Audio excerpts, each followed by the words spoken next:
In this program code, we will find the ASCII value of a character from entering the character as an input, and we will return the value in number. So we are using order function here, ordch, order function.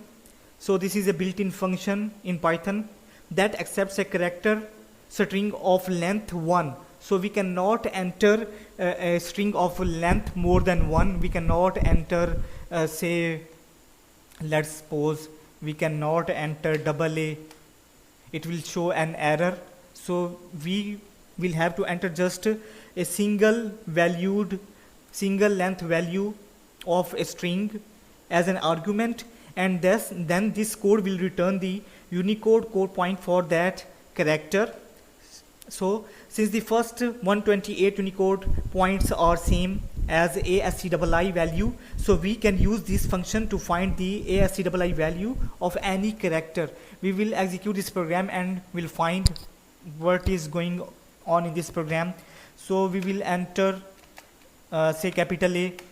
So it is giving the output as 65. So the ASCII value of a character A is 65. We know that small a has different ASCII value, so we will execute it again and check whether what is the value of small a, that is equal to 97. We will check, then say $, we are going to enter a $, I think it will return 36. Oh yes, and we will execute ampersand. It would be equal to, I think 34, or let's see, 38, sorry. And we will execute it again. We will give enter add the rate sign, that is of value 64. Now we give 1.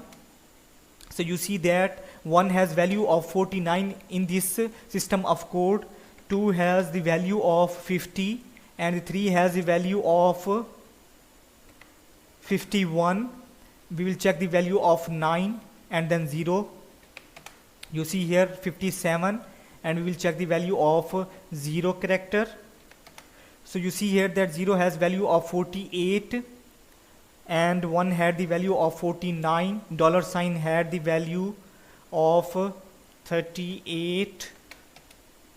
Oh sorry, 36. I forgot it.